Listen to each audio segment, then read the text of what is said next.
Hi friends, ఎలా ఉన్నారు? ఈరోజు కుకింగ్ వీడియోతో మీ ముందుకు వచ్చాను.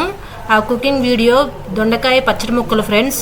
దొండకాయలు శుభ్రంగా కడుక్కొని సన్నగా ముక్కలు తరుక్కోవాలి. అలా తరగాలి ఫ్రెండ్స్. తర్వాత పచ్చిమిరకాయలు కచ్చాపచ్చిగా మిక్సీ పట్టుకోవాలి. ఆ రెండు చేసిన తర్వాత కళాయి పెట్టుకోవాలి ఫ్రెండ్స్. స్టవ్ మీద కళాయి పెట్టుకొని తాలింపు వేయాలి. తాలింపులో పచ్చెనపప్పు, ఆవాలు, జీలకర్ర, ఎండుమిర్చి వేయాలి. అలాగే కొత్తిమీర వేసుకోవాలండి. అలా తాలింపు వేసిన తర్వాత కొంచెం పసుపు వేసుకొని ఇంగువ వేసుకోవాలి. ఇంగువ వేసుకున్న తర్వాత మనం పచ్చిమిరకాయలు కచ్చాపచ్చగా పట్టుకున్నది వేయాలండి. వేసి కొంచెం సేపు అటు ఇటు తిప్పుకోవాలి. తర్వాత దొండకాయ ముక్కలు వేసుకోవాలి. దొండకాయ ముక్కలు కొంచెం మగ్గిన దాకా మగ్గించుకోవాలండి, 2 మినిట్స్. ఆ తర్వాత సాల్ట్ వేసుకోవాలి.